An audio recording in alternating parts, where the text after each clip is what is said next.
All right, it's day. I apparently am only doing videos as soon as I get out of the shower, so you're welcome.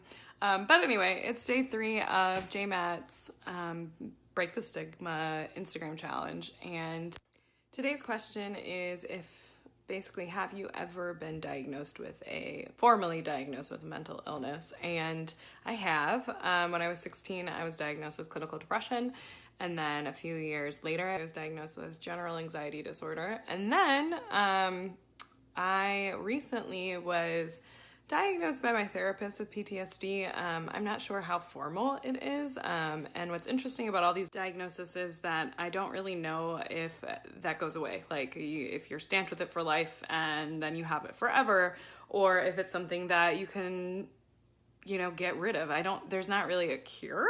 I think there's just more ways of learning how to manage it one way or another. And whether that's through medication or through coping mechanisms that have nothing to do with medication. So it's an interesting process. And to clarify, my clinical depression diagnosis was by a psychiatrist when I was 16, and then I think the general anxiety disorder was the next year, and it was also by the same psychiatrist. My PTSD diagnosis was from a therapist, which is a little different, so that's why I'm said that I'm not sure if it's a formal diagnosis or not. But anyway, if you have any questions, feel free to ask, and yeah.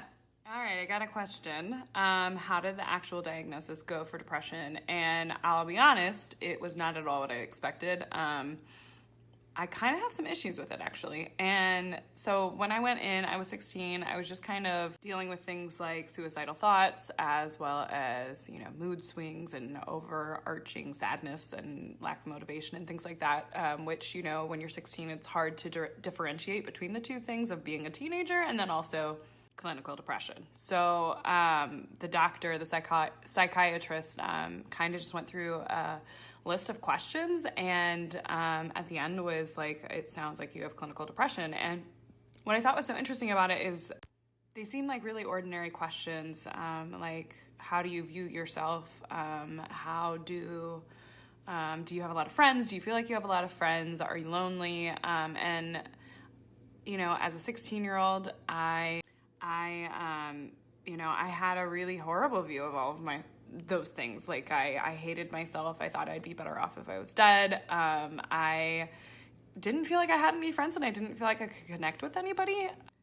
But what I thought was really interesting is I really went in there expecting somebody to scan my brain or something and count how many serotonin molecules I had or whatever they're called. And it was just a simple questionnaire. And from there, I got put on some antidepressants and started talk therapy. So I'm not on antidepressants now. So those never really worked for me. But what worked for me was a lot of lifestyle changes and learning how to cope with those feelings, and also just kind of understanding that those feelings don't define me. But yeah, I hope that answers your question. What I will say is the reason that I had some issues with it originally is just because I felt like it needed to be more in depth before I was prescribed antidepressants, especially as a young kid, a young teenager.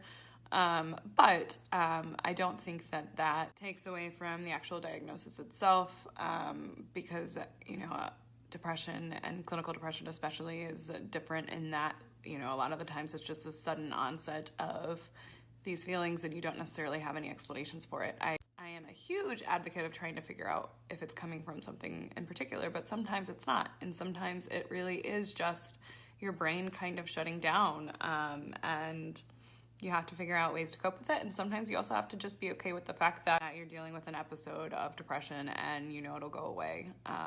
So it gets easier and easier. I don't deal with depression a ton anymore, but it kind of is always there. And I wrote a post about it a while back. If you'd like to read about it, I can send it to you. But yeah, I really do think that there's a difference. I know there's a difference between, clinical depression and just being sad.